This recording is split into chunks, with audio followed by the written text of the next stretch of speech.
Battery powered heat. Will it work for you? Let's find out.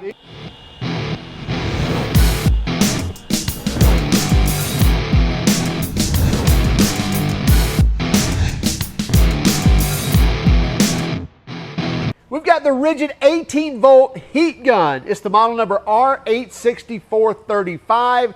B is in bare tool. I don't believe you can get it as a kit. So you get it bare tool with these two tips here, and then you can buy your batteries separate, or you may already have the RIDGID platform, which kudos to you, that's where it'll make the most sense. So what we're going to do, we're going to show you some tips on using a heat gun, especially a cordless heat gun, in particular the RIDGID cordless heat gun. So let's get started. We'll show you some different tips. I've got a really cool one that hopefully it works out well, and then we'll come back and talk about pricing and warranty and what we think of it. This is the RIDGID 18-volt heat gun, so obviously cordless heat gun, and it's the model number R860435, and this reaches up to 900 degrees Fahrenheit in heat. Now, it may reach 900 degrees here, but I doubt you're actually going to deliver 900 degrees to a piece of metal or to anything else to that hot. You may get 500-600 degrees, but it would just take a long time to deliver that much heat. But still, this is a very useful heat gun, and that's nothing to say about RIDGID not getting to that 900. That's any of your cordless guns are really just not built to deliver that much heat. Your corded guns will do that and do it a lot faster, but there's still a lot of use for a cordless gun like this, and it does reach to temps, and it does it rather quickly. In fact, they say within 10 seconds it's reaching maximum heat, but of course, depending on what you're heating up is going to determine how long you're going to have to apply that heat to it. Now, one of the cool things about this heat gun, there are other heat guns that have this as well, but not a lot of the cordless ones, and that is a lock on switch. So first we have a safety trigger. I can't just pull this trigger. There's a little button right here that I have to push up, and then I can pull the trigger, and that activates the heat gun. And I can also lock this on. So I can push this over there, let go of the trigger, and now that's going to lock it on. So pretty cool that it has that locking feature, and then also the safety feature there that may get in the way a little bit, but listen, we get it. You don't want to throw this in the back seat of your car and something roll up against it, push it, next thing you know, you're melting the seat or starting a fire or whatever it may be. We also get an LED light here on the base, and it is a single speed gun. So basically it's an on-off, and that's as much heat and as much blowing power as you get. You also get two tips with this. So we get a tip that just kind of necks it down to where we can direct the heat more directly. So you can see it steps down twice and kind of makes that output a little bit smaller than the input. So you can direct that heat a little more centered. And then also we have this one here that works great for like heat shrink tubing and that sort of thing. When you've got something cylindrical and you want to heat all the way around it without having to kind of move it all the way around, you could do that with this tip. So that's a very nice tip to have on here. And they're just like friction fit, so they easily slide on and slide off. Just make sure they're not 900 degrees when you try to take those off. Now, another cool feature about this is if you look down the back side of this heat gun, you can see this, the back flat of the tool matches up very close to the base here. In fact, they've kind of got a wide foot there, rubber foot, and the reason is so you can do that. So now we can lock this tool on, set it upside down, maybe even set a tip on there, and now we can just hold something over it and either heat it up and bend it or make it more malleable or whatever we're trying to do. We can do so just by setting it on its back. I could see that very useful in a car when you're doing wiring and trying to do heat shrink tubing. That would be very useful. Now, I've got several tips to show you using this heat gun, so let's get started. But before we do that, just real quick, I don't think we need to take any measurements on this, but just to give you an idea of weight, it's a very light gun, so it's really going to determine what battery you're running on it as to how much weight it is. So 660 grams, let's change that. Pounds and ounces, yeah, 1 pound, 7.3 ounces without a battery. Then with the 4 amp hour battery, looking at under 3 pounds. So 2 pounds, 15.5 ounces, right at 3 pounds for the tool and the 4 amp hour battery. So very light tool and pretty compact as well. Why not? We'll go ahead and measure it. 6 inches long and about 10 inches tall with that 4 amp hour battery. Now, as I mentioned, probably one of the most common uses of a heat gun that you'll see, especially cordless heat guns in the automotive realm, is probably wiring. So you've soldered a wire. So I've got a wire here, and then we got to put our heat shrink tubing on there. And rather than taking an open flame and heating that up, we could just take this tool. In fact, we'll go ahead and put our different tip on. By the way, that tip was warm. And then again, I'll activate the trigger.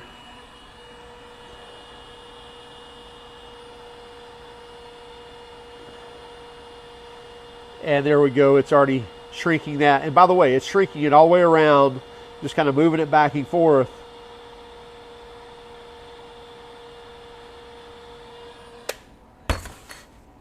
And it's already shrunk the tubing, and I didn't have to work my way around it. That tip definitely helps to direct that heat all the way around that heat shrink tubing. And let me show you something about this heat shrink. So you can see on this heat shrink, not only did it shrink, but you can see a little bit of mushrooming effect of stuff oozing out the edges there. This is what I would consider like marine heat shrink or adhesive heat shrink. That's the type of heat shrink I like to purchase that has the adhesive built in it. So as it heats up, not only is it heat shrinking onto the wire, it also has an adhesive that's built in that helps it not only to kind of glue to itself, but it also helps to seal it. So marine connections or connections under hoods of vehicles keeps the elements out of that soldered connection or out of that terminaled or wired connection to keep any corrosion from happening. And I'm going to show you a really neat trick on how to fix something like this without having marine heat shrink or adhesive heat shrink. So another good use for this tool, again, we'll lock this on and we'll set it upside down here. I've got some CPVC.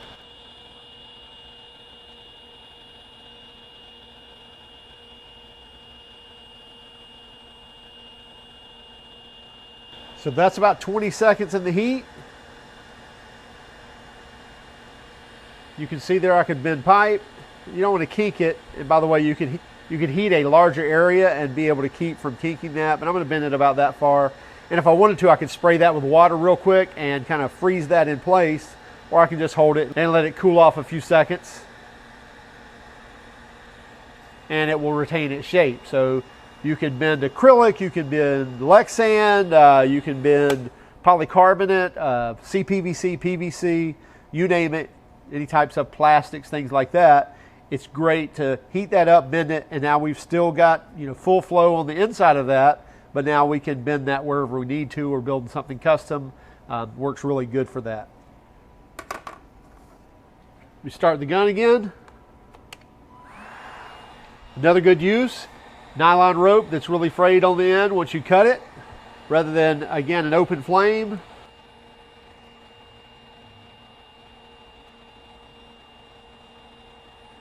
Then you could close that off with a decent set of gloves. You could do it with my nitrile gloves. I really don't want to grab it.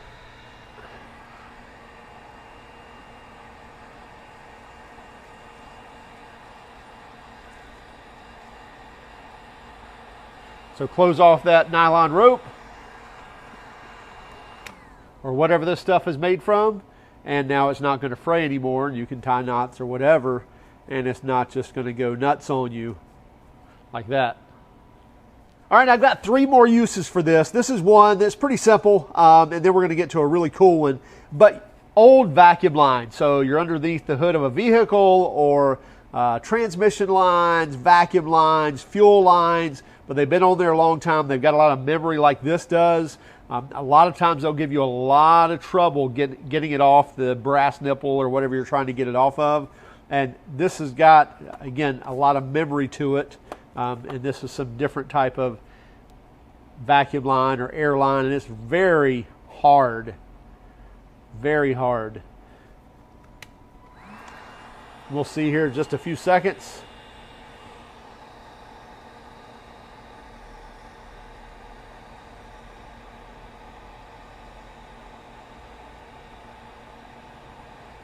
Makes it very pliable.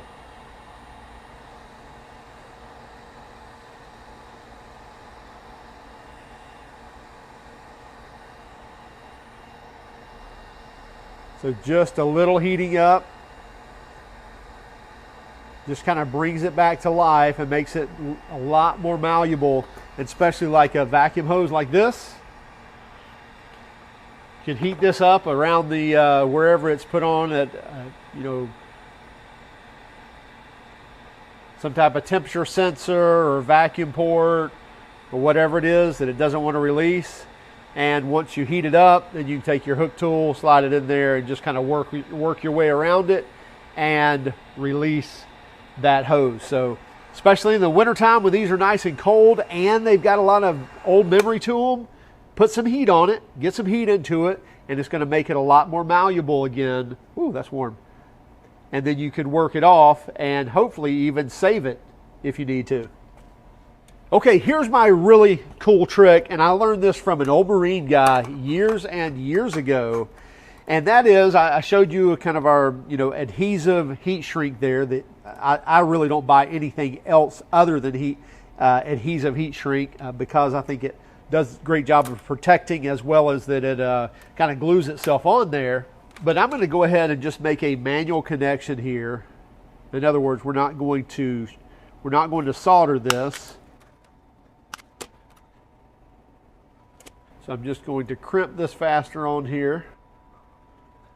Crimp that coupler on, and then crimp that coupler on. And I wouldn't recommend that, by the way. I would always like to solder a connection, especially if it's going to be on a boat or anything like that, or like I said, underneath the hood. If it's inside the car, that's one thing. Anyway, so I could put on my heat shrink and I could heat that up and close that off. But let's say we wanted that watertight, and this was not adhesive heat shrink.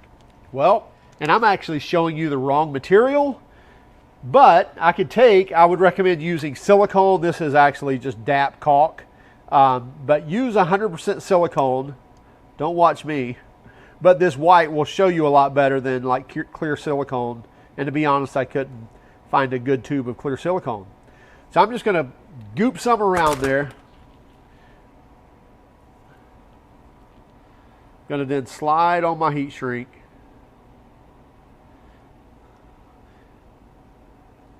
I know many of you are yelling at me right now, but bear with me. I think you see where this is going. And again, especially with silicone.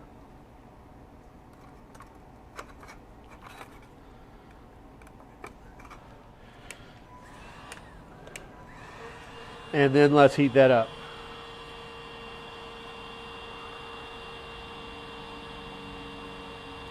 And you want to work from the center.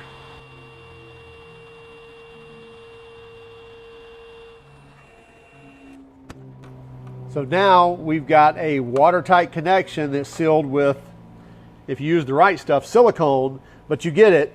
That's a kind of a lazy man's way, or I shouldn't say a lazy man, but just a way to waterproof your connections. If you don't have any of the Marine heat shrink, that's a good way with silicone in there. That's going to harden up, it's going to help glue that to it, and it's going to give you a waterproof seal.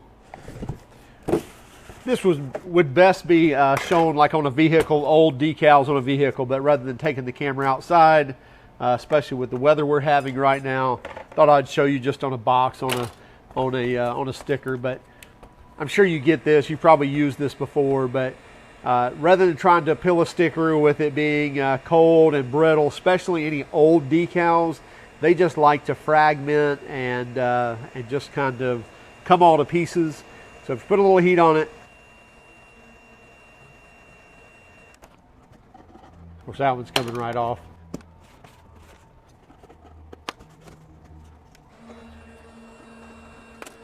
So a little heat will really just, whew.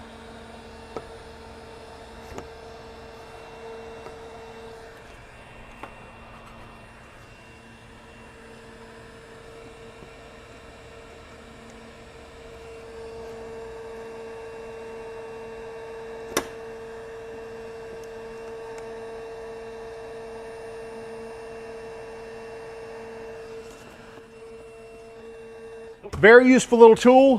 When you have one, you will find more and more uses for it. In fact, they're very handy, especially if you have a higher powered heat gun, because you'll know that when you break that out, a lot of times it's almost too much heat if you've got a corded heat gun, because sometimes you really can't tone it down to where you need it.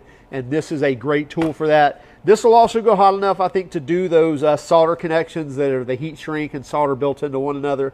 I don't like them. I can get into that later, but these will get hot enough where it will melt that solder in those connections.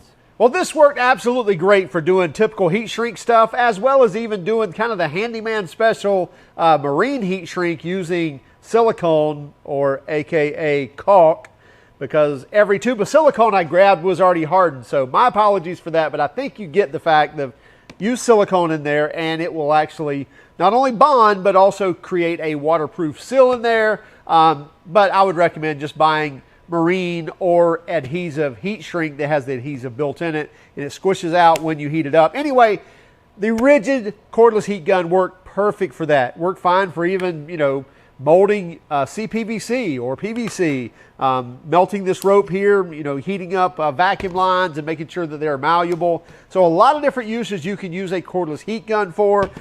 Again, if you're wanting something really hot, say you're wanting to heat up 1/2 inch Lexan like this, which, by the way, if you're trying to heat up polycarbonate or Lexan or plexiglass and you take a torch to it and it bubbles up, what's happening is there's literally moisture inside of this plastic. And if you heat it up too quick, it will actually, that moisture will create steam and make little pockets or little bubbles inside this. So you want to heat it up pretty slow, and you don't want to overheat it, but this gun's not going to heat that up. So a typical corded heat gun will heat it up hot enough where you could actually bend this and mold this as well. But again, so these cordless heat guns are not going to get quite as hot as those corded heat guns will. So there may be some purposes that you would want a corded heat gun, but this is definitely great for around vehicles. As I mentioned, you can put this inside of a car. We really like the fact that it lays flat. We also really like the fact that you can lock on the trigger. So really good ideas from RIDGID on that. Very simple tool, works great. Pricing on this is $119 for the bare tool. You can probably catch this on sale for, say, 99 bucks, and it may also be one of those where you can kind of add the tool to a combo kit, things like that. Every once in a while, Home Depot runs those specials, so you may want to keep an eye out for it. Again, it's the R860435B. Also, you can get the lifetime service agreement on this. So if you buy the tool, within 90 days, you register the tool, it will be covered for a lifetime as long as you have it. If not, it's just a 90-day warranty. So we'll have a link in the description. Also, keep track of us on Instagram, Facebook, Twitter, and even TikTok. And if you don't mind, would you hit that like and subscribe button if you haven't done so already? And by all means, if you hated our video, then give us a thumbs down. But would you let us know in the comments why? Have a great day and keep smiling.